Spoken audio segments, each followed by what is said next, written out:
3, 2, 1, go! Welcome, fellow citizens. You are listening to Geek Stuff Off the Cuff.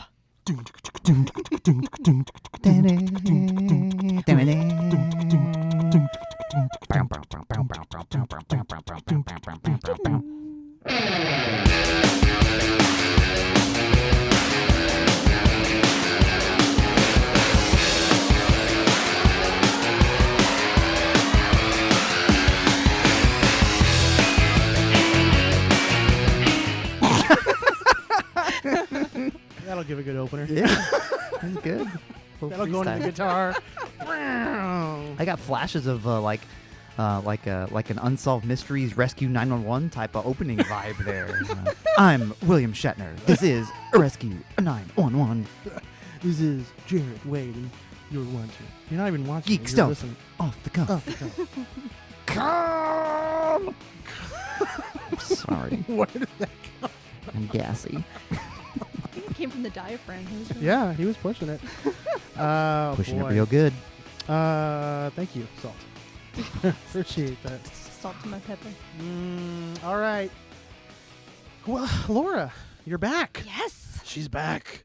She's ready for another It's show. been such a long time. I know it's been at least a few weeks. How many weeks? Several I don't weeks. know until some other time in the future. I haven't been outside. No, we've waited. We've waited underneath a heat lamp. We both have Yes. perfect tens. It's nice. I'm I'm feeling good. feel good. Ready for Speedo season. Yes. Speedos. Uh-huh. Da da doo doo. Mm. Ron Burgundy. Yeah. I dressed up as Will Ferrell as Ron Burgundy one year for Halloween. Nice. It was an awesome costume. The Human Torch was I- denied a bank loan. Oh, that should have been my intro. No, yes. Oh, Could have had a whole bunch of fun with. Oh well. too late now. The first Anchorman was good. The second one, I still haven't seen it. I No, don't. you're not think missing I'll be much. Left much to be disappointed. desired, with the Mhm. exception of, for sheer star power, the updated new version of the news team fight in the park. oh, that's true. That was clearly the highlight of the movie. Mm-hmm. But Okay, there I'll was watch it some just really for good that. parts in there. It was still very random, but it was actually very good. All right, so what are we talking about tonight? I guess we should let the guests decide, shouldn't we? probably. All right, Laura, what do we want to talk about? I was told that we would be talking about ferret-related fetishes. Then sit back because we need more than a half hour. This Gonna is part be- one of a 7-part series on Ferret, your friend, your fancy furry friend Ferret. The footy ferrets. Let it begin. Oh, that's a whole subgenre. Yeah, we have the new podcast. New podcast. If you want to check that out, check out the podcast from Amalgam Podcast Network entitled "Furry Feats."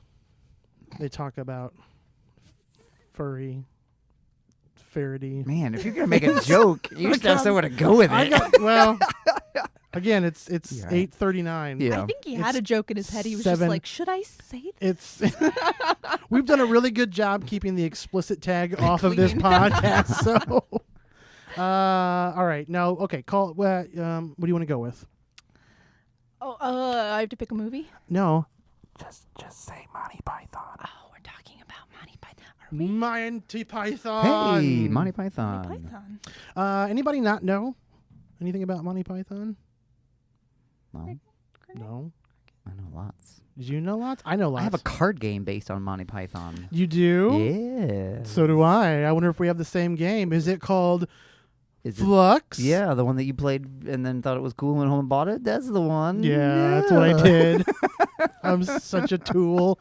I'm horrible You about just that. want to have your own copy of things. It's cool. I I'm not always know. going to be around to hold your hand, man. Don't you say that. I already I'm lost sorry. Robin. I'm sorry. Let's hold hands. don't Let's you hold say hands for the that. rest of the show. It's okay. It's okay. It'll be all right. Don't you ever say that.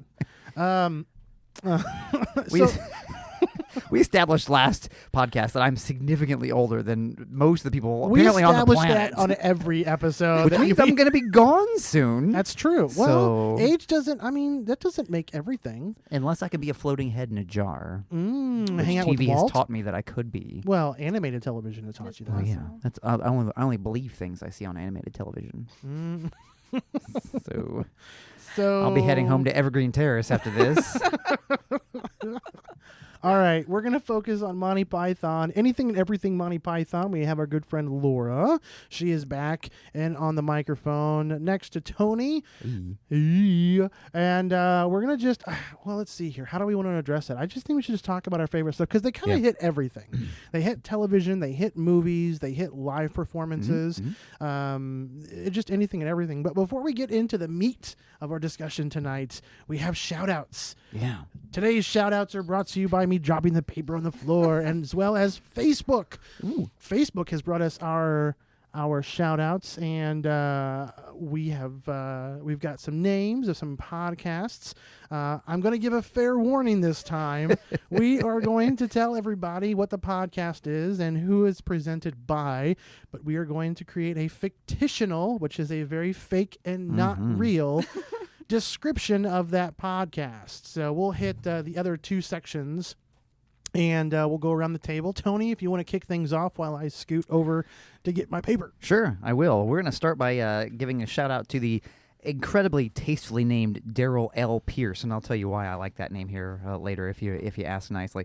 Darryl L. Pierce hosts the Comic Book Update, which is a podcast specifically designed to tell you about stories that started as comic books but have now been translated to nonfiction. So if you really want to know the true story behind Superman or Howard the Duck, you really want to hear the Comic Book Update. They're going to give you the real scoop about kind of like the Area 51, how people think it's fake, but it's really real. Same thing with the comic book stuff. I bet you didn't know that all the comic books in the world were based on actual things that happened. So listen to the Comic Book Update by Darryl L. Pierce, and you'll be in the know.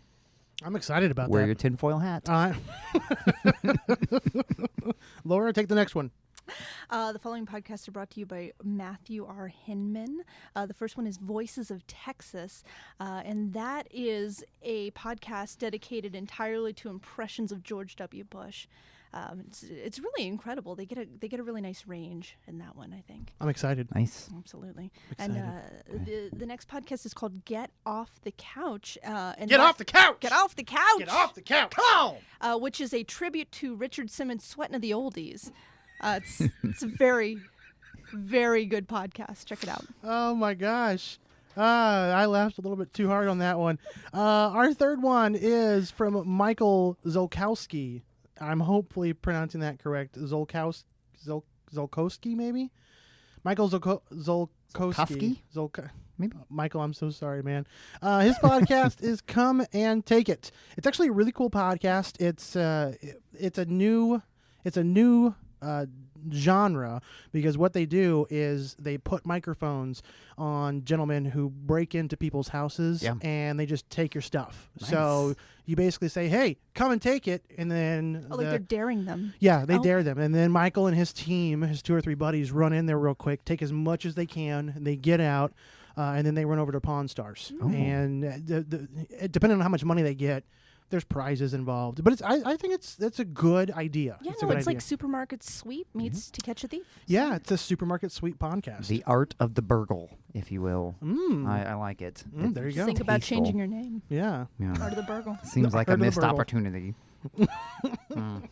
Yeah. All right. All right, keep going. The next one is from my... this is not even right. Yeah, this is from my legitimate Facebook friend, someone I've actually met in real life, and I didn't know that he was going to be on here. I don't think you should get this one. Patrick K. Walsh. He hosts Scream Queens, and Scream Queens is a phenomenal historical retrospective about queens through the ages, and it's actually just recordings. It's about 45 minutes long, but it's just looped recordings of queens throughout history.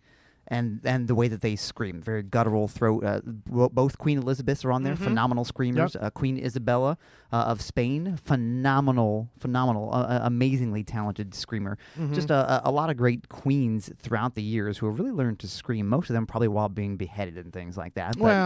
But it is a phenomenal background track come Halloween time if you need that kind of guttural but regal scream. This is the place to go. Scream Queens. I like how he also did a special podcast at the end of last year that focused on just people screaming when they heard that Freddie Mercury died. So when the lead singer of Queen Yeah. died, people were just screaming, and it's a whole. It was an extended edition of the podcast. Sure. But even 4.5 hours, not enough. We need more than that. It was a big Makes deal. sense. It was Yeah. a big thing. So Absolutely. I heard it's been opted to turn it into a concept album as well. that'd be nice. That'd be very, very nice. But now that Freddie's gone, it's going to be nothing but drag queens remaking the popular songs. I mean, it's going to be great. Scream queens. Okay. Laura? Next up is the Podcast Leaders, brought to you by Scott Moore. Podcast Leaders, a show about people who are leading, like, on the leaderboards for podcasts. So it's sort of like a most extreme elimination challenge, but amongst people who do podcasts. So it's basically podcasters that are racing in a gigantic forum, but they're recording the audio from it, Yeah. but only from the leaders.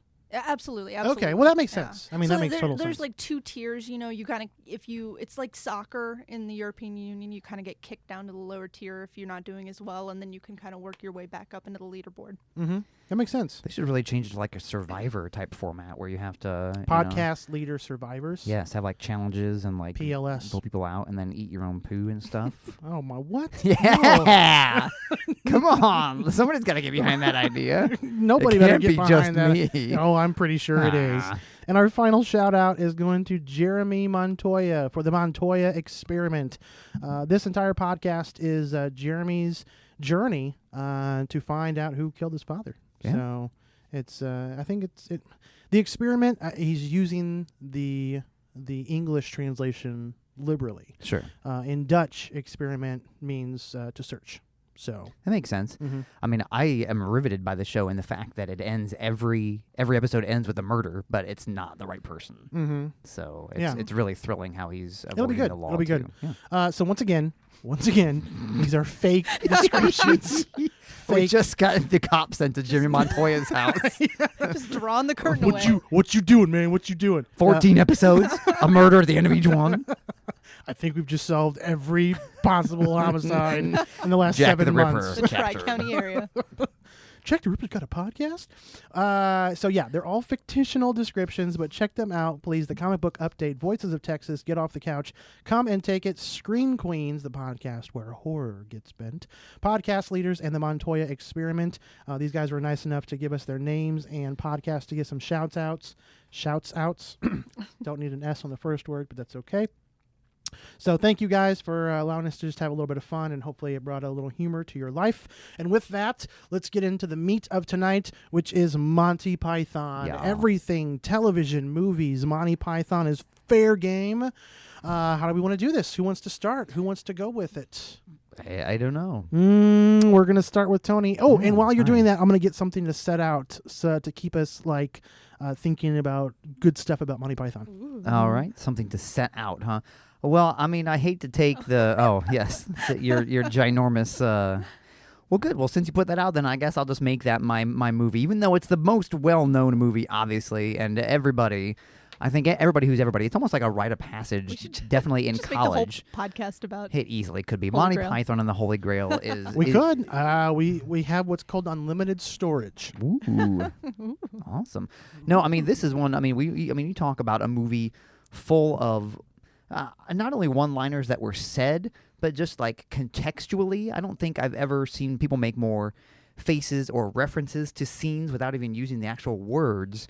I mean, if you talk about, floating someone on a pond and being the same weight as a duck, I mean, everybody knows what you're talking about. It's not just, you don't have to quote the movie to understand what you're talking about, or, badly animated beasts running through caverns and, things like that. I mean, Badly animated. yeah. I don't know what you're talking about. the beast of I mean, it's Why just. would he write? It's just a high quality film, and I think it's one of those. It's going to be. Not only is it timeless, but I think probably every different generation probably gets something different out of it. Like if I were to watch it with eventually my 4-year-old daughter is going to grow up and she will eventually see this movie and she'll probably get something vastly different out of it than I will. But I think I think people will be Old entertained people are through dumb. this. I don't know what you Right? like What about the friggity frick? What? So, I mean, I can't say, when I think of the Holy Grail, again, similar to what we talked about in the previous Mel Brooks episode of something being so popular that it spills over into a different form of entertainment. This has also spawned a very successful and highly entertaining Broadway musical. I mean, it's just obviously card games. Games. It's one of those things where it's just ubiquitous, if you will. And if you don't know what that means, you can look it up later. I'm not telling you. Like they're assuming a low IQ for your viewers. That's not your listeners. We've Related already to assumed fecal that I'm matter. the dumb one, so I'm the dumb one of the two of us. Yes, so He's the educated one. He's had many more years on this planet than me. So I graduated from 6th grade, something that Jared cannot claim. In 1904. Yeah. So congratulations. I think they called it Teacher was a 04. dinosaur. 1904. It's like the Flintstones was actually I was in the background of that. It's not a cartoon. That's a real thing. They really looked that clear. I mean, they were flat. Yeah. I agree. There was something about the fact that they were the first group. Like before then, it was always like duos, or there were single guys that were just writing stuff and doing a little bit of this, that, and everything else. But Monty Python was the first actual group of people. Yeah. And I think that we all have that group, that 3 or 4 or 5 buddies that we can sit down and make each other laugh and, do all that stuff. They just took it to that next level. There was something about that I just really appreciated. And the fact that they all had really, really unique stylistic differences. Like they're just all 6. I don't know how that happened, but they're all just polar opposites in everything that they did, but they were all, you're not going to find another group like this. I mean, you could get close with like the Kids in the Hall, but even the Kids in the Hall wasn't Monty Python. Kids in the Hall look back on Monty Python and they're like, oh my gosh, that's what we based all of our stuff off of. But oh my gosh, I like Holy Grail, but I think I liked Flying Circus a little bit more. That's fair. I think that I'm just going to lay this out there. British humor is not for everybody. Oh, absolutely. Absolutely not. Yeah, and for sure. Yeah, and if you don't get British humor, you're never going to like Monty Python, because it's chocked not only full of it, but it's chocked full of old British humor. Yeah. And there's stuff that even I have no idea what they're talking about. But it's like the most distilled form. It is. It is. And I think that's what I liked about it, was like they gave zero Fs. They just did. They were just like, here we go. This is what's going to happen. This is what we're going to do. And, if it doesn't work, it doesn't work. I could care less. But out of the 6, do you guys have a personal favorite? I'm in John Cleese. You gotta. Really? I know it's easy. It's go-to, but he just had such a what long. a janky answer. I expected more Hey. from. Yes. Well, there's the explicit tag. Yeah, janky. You said F. Oh well, that's true. You started the F revolution. I said Fs. It is out in the world. No. Cannot be reclaimed. John Cleese had such a long-standing career, and Long-standing for the tallest guy in the group. Impressive. That's not Well, I went Yoda there for continue a the second. explicit streak. That's not the long I was referring to. Oh. Yep, this is explicit. Anywho, Tony's like, no, not really. I mean, nothing officially has We're been still said. borderline. It's all very innuendo and what have you. They're censoring guys on the other side of that false wall. He's like, you're good, guys. I'm an idiot. I have no freaking clue what you guys are talking about. All right. So John Cleese, yeah, that's your favorite. All right, I I'll take that. John Cleese. Go ahead. Me? Yeah. Man. By default, I want to go Graham Chapman. Sure. I really want to, because he was the one that kind of orchestrated the whole thing. Yeah. But I'm going to have to go with Eric Idle. That's a good call. Good call. I was debating between Eric, and I was debating between him and Terry. So basically, all of them. Well, yeah, I took Just to three make out sure of- that Tony can't say anything original, so I like this one, this one, this one. You know, I like them all because they're all guys, and they all were alive at some point in time, Jared's except for like Graham. the guy that goes around and licks everything. He's Yeah. like, it's mine. Yep, mine. No, okay. I'm going to go with one, Eric. That's a good call. I was Music. That's the why. Musical background. That's the fair. reason why. That's fair. That's fair. I was going to say Michael Palin for having the strength to divorce his wife, who later went on to become a big moronic idiot and governor of Alaska and all this. But Sarah. No. Okay. You had this look on your face like, what is he talking about? No, my real answer is it is Terry Gilliam, just because not only for what he did in the troupe, but what he's gone on to do. That's so vastly That's totally different. fair. I knew you were going to go that route. 12 Monkeys and Time Bandits and Imagineering with Dr. Parnassus. I mean, it's Gilliam. It is amazing. You need to stuff. clarify. Terry Gilliam. Terry Gilliam, yes. Yeah, Terry Terry Gilliam. Jones. Sorry, yes. Two Terrys don't make a Eric. Terry Gilliam. So yes, he just a phenomenal talent, not only in the comedy department, but just the mind going. It's clear he's got a lot of different things in a lot of different genres to offer people, which is very cool. So Yeah. It was neat. I was listening to an interview from the entire cast, and they were talking about when they started touring and they got here to the United States that they knew something was wrong when they couldn't perform because everybody was quoting it. Like it lost that oomph that they had. Mm-hmm. So they would go out there and they would do like the dead parakeet or the dead parrot sketch. Mm-hmm. And I think it was John, your boy John, who was like, I just, there was a certain point where they were just saying the lines with me. And it was like, well, then why am I here? What's going on? Yeah. But I think it was cool that they realized that. And then they made changes, and they realized that, okay, we can't just do the same. Stay out in front of it. Yeah. We have to evolve. We have to change things up quite a bit. Sure. It's funny how many comedians I've heard comment on that phenomenon, though, and especially now that I've heard people talk about, transit. There's a comedian that does a joke. I wish I could remember who it is. Wow, comedian that does a joke. I wonder who that could be. Could be anyone. Mold breaking. Yeah. I can't remember This who is it is. this I is a apologize news. for not citing my references with a primary source. But they do a joke about like coming into the, from vaudeville to the age of, radio or TV or whatever. Yeah. And then they do the 15 minutes that they've been making their bread off of for like, decades. And they do it on TV and then everyone's seen it. They're like, I'm out of a job. Yeah, I got nothing else to give out there. So yeah, in the television age, it's like, everybody's seen your stuff. You got to just keep making it fresh over and over again. You guys have any favorite sketches? Not movies, because I think we can all talk about the favorite movie parts. But I want to go sketch-wise. Does anybody have any favorite sketches that they did? No, I mean, obviously, Dead Parrot is, again, very, very well known. It's almost facetious to say at this point because everybody's like, okay, that one. Or the Ministry of Silly Walks. Yes, Everybody knows that. Right, Mm-hmm. yeah.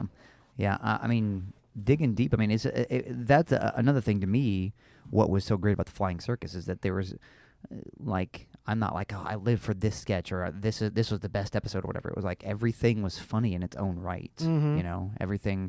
Everything was different each week. And like you said, kind of trying to keep it fresh and stay out in front of things. That's kind of what made it cool was the fact that they could make it so different and still be funny throughout. Yeah.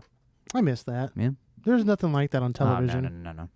Did you know, I just read this. This is only semi-topical, but I just read this before I came here that next week VH1 is going to do a Saturday Night Live marathon for like 14 days straight. It's going to be like 400 some hours.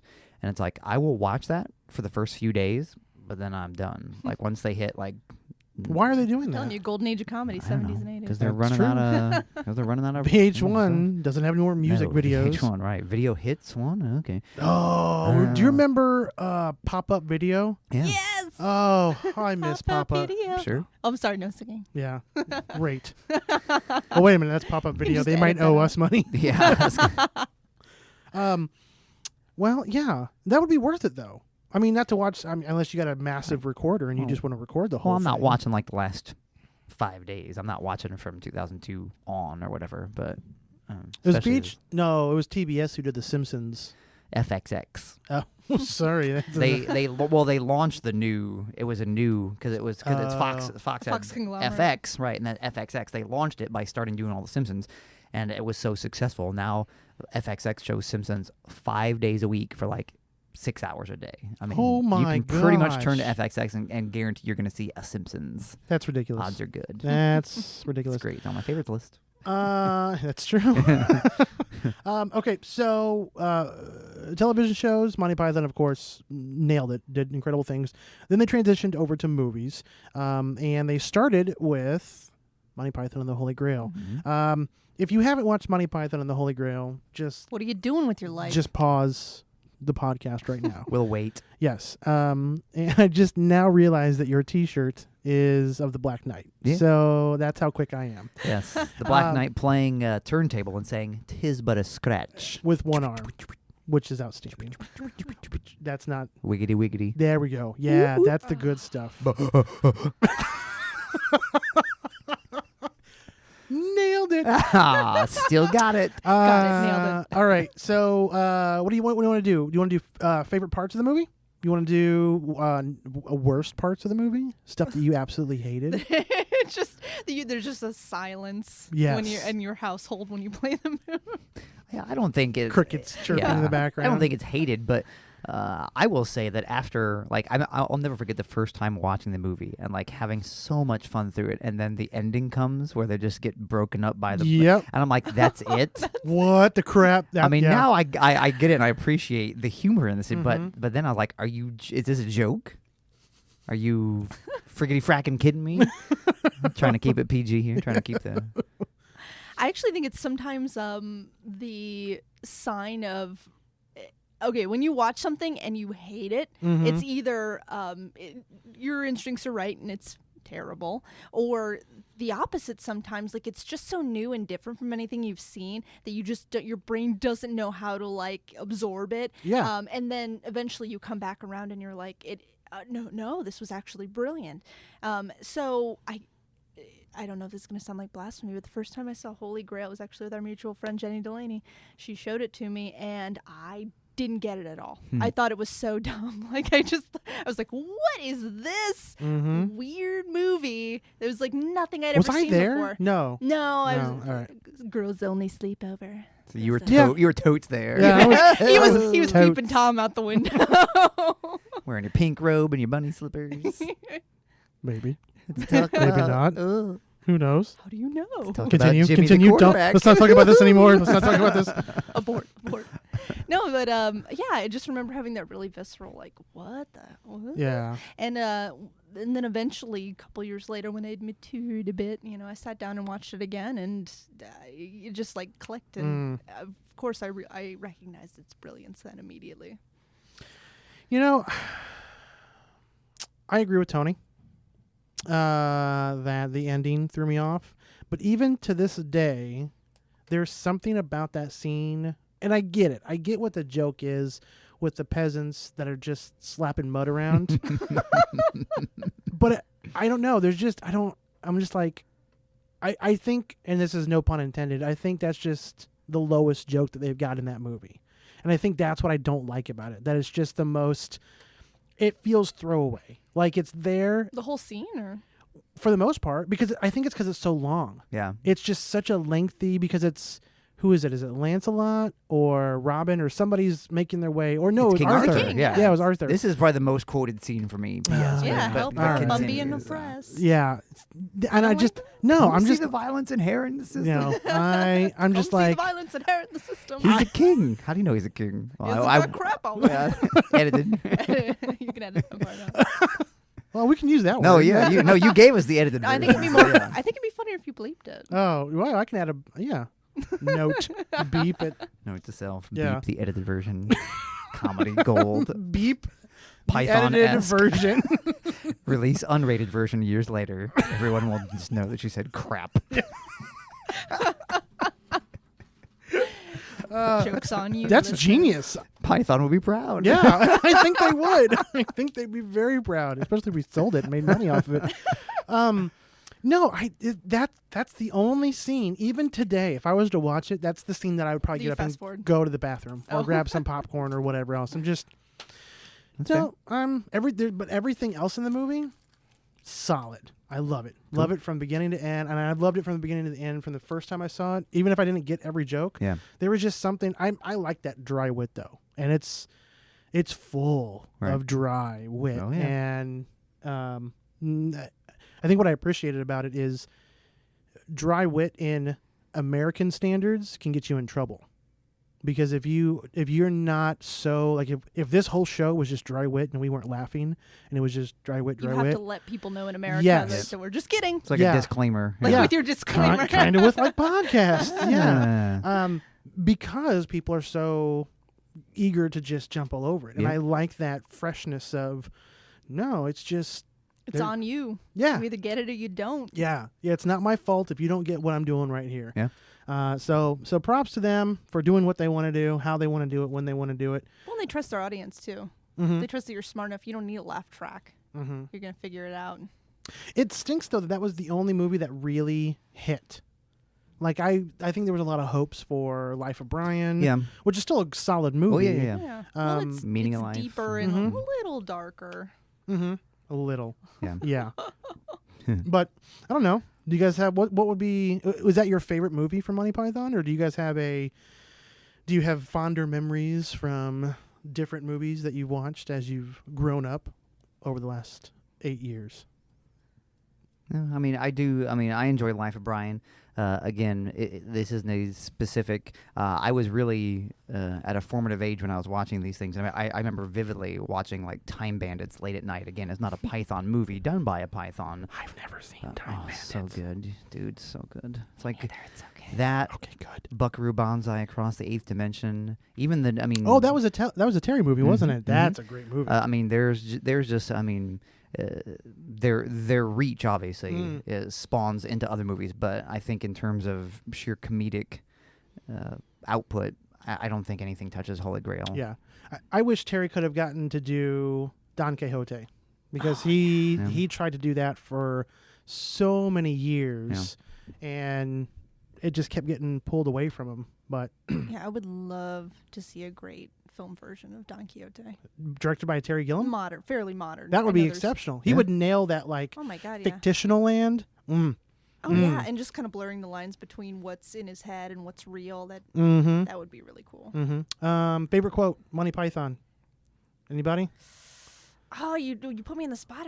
This is I didn't this is prepare. I to didn't everybody. prepare. Well, see, the term favorite though, you want like the quote that I say the most, or do you want the one that I think is the funniest? When I mean, somebody says Monty Python, this jumps into your head. This instant quote. they turned me into a newt. Because because it's like a call and answer. If you get a true fan, someone across the room will go, a newt. And then you go, I call better. And then you know that you're gonna have a good time. It's like Jerry, yeah, all right. It's like the mating call, like the animals have their squawk across the room, and you know that you got a connection. Oh crap! So nerds and geeks have a mating call, and it's they turn me into a newt. Mating might be a Turn me into a newt. Turn me into a newt. mating might be a stretch Hey! because a lot of nerds don't know how to mate to begin with, but like a familiarity I've got call. 2 kids. Wait a minute. Yeah, from Bangladesh. Oh, touche. But no, it's like a familiar. Moving on from Yeah, from Aziz and Fumar. Fumar. Thanks for Fumar. Thank you. I gave away the name of my next kid on the air, right on the air. Fumar. No Fumar, senor. No Fumar. That means smoking, I think. Fume? Are you thinking about fume? Fume? Fubar? Fumar. Doesn't Fumar mean smoke in Spanish? No, I don't know. I'm American. Oh, It's too. America. I speak one language. I American. don't got to know another That's right. language. Yeah. I speak Yeah. I think it was like 4 different accents I was doing. Yeah, the that was same. it was really bad. Sorry. All right, so basically we've established that Yeah. in the geek and nerd world, quoting Monty Python is essentially our version of Tinder. I would say so. Okay. Not even Tinder, just like Facebook, like making a connection, any connection. No, I'm gonna go Tinder You said mating. because I'm gonna go to the next convention and I'm just gonna yell that out and I'm gonna see who responds and I'll be like, oh crap, these are all dudes. Oh no. So it'd be more like what's the one for guys? It's not Tinder. There's a it's like a Tinder for Sorry, I we can't both don't remember. know this immediately off the top of our head. You're asking the two guys that I'll circle back. FarmersOnly.com. you're asking the two guys that host a that's it. Geek podcast Yeah. what this dating app is called. I don't know, Hot or Not? Is it 4chan? Ugh. 4chan. Who is that 4chan? They're doing We have some got bad to find stuff. them. They're bad stuff. All right, Laura, what's your quote? I feel bad for also picking from Holy Grail, but I feel like we've established that for joke that's the most comedy-packed movie. So when I think of Monty Python, I instantly think of your mother was a hamster and your father smelled of elderberries. But see, that's another, that could be a call and answer. Mhm. You know, someone else is going to give you something Your else mother from was a that hamster? scene. Yeah. And your father smelled of elderberries. We should date. Whoa. I got better. Think I'll go for a walk alone. All right, so I feel happy. so my quote that jumps out when I think of Monty Python has I'm trying not to go Monty Python and the Holy Grail. Good luck. I'm really, you know, honestly, when people say Monty Python, I think of the Lumberjack song. Okay. That's what I default And to. that's okay. Yep. Tony Schaab, ladies and gentlemen. Oh. He'll be here for the next 20 minutes. I mainly because I dressed up as him for Halloween 2 years ago. Cool. Do you mention a Halloween costume in every podcast? Yeah. No, but I guess I should That just should be a re-listen thing. to Starting everything. a weird trend now. He does have beautiful, meticulous costumes that he puts together. I like He does my his own costume. seam work. That's Wow. true. I bring my own Gorgeous. background scenery wherever I go. Well, I thought that we would have a lot more to talk about in regards to Monty Python. Well, I think it's just one of those things where you just you start talking and you're like, yeah, remember this? Yeah, remember that? I mean, you know, it's like Yeah. everybody knows everything. Like we all could tell each other Well, like things it's been about. said. Right. We're like, yeah, That's I true. know that. So yeah, I know that. You know. It's solid though. Yeah, if you it's- haven't, seriously, watch. You know what? I'm gonna challenge you. If you haven't watched it, you have to watch it twice. Because I guarantee you, if you've never watched it and you watch it the first time, you'll probably struggle. Be like me. Yep. And then when you watch it the second time, give yourself like a week and then watch it again, and you'll probably appreciate a lot of it a whole heck of a lot more, Yeah. i.e. the killer rabbit. So, The gnashing of the teeth. big, sharp, pointy. All right. Look well, at the bones. Sorry. I should probably give another thank you to these guys. Oh, Podcast yeah. people, thank you so much for letting us have some fun with your podcast. But in all seriousness, anybody that's listening to this should be listening to most of, not all of these.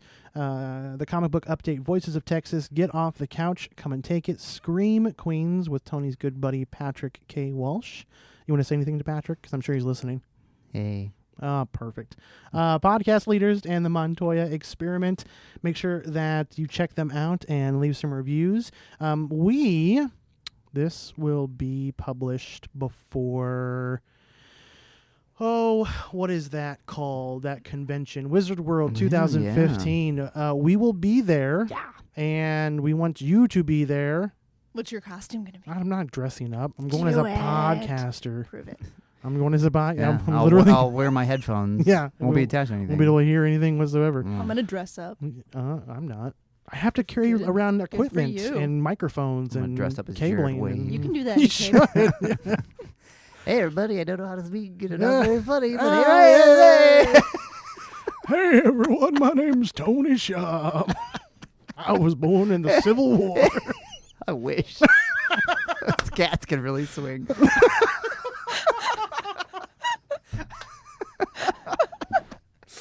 All right, with that, we'll see you at Wizard World if Yeah. you're at there, and try to follow that up, Tony. We're at there. With that sounds pretty good. Oh my gosh. We will see everybody in Indianapolis on February 13th, 14th, and 15th. That is Wizard World 2015. And if you haven't had a chance yet, take a listen to that podcast. Oh, God, I can't even talk. You ruined my brain, Tony. Blame it on Tony. Blame it on the Tony. We can have a podcast about Milli Vanilli. I love Milli Vanilli. Yeah, but if we do that, then I'm just going to lip sync the entire thing. It's fine. I'll tell you all about the real Milli Vanilli, the band that was really making the music. The really Manilli? They made more. They made more music. You know. I know. You know nothing. You know nothing, Jared Wade. February 13th, 14th, and 15th, Indianapolis Convention Center, actually the Indiana Convention Center downtown.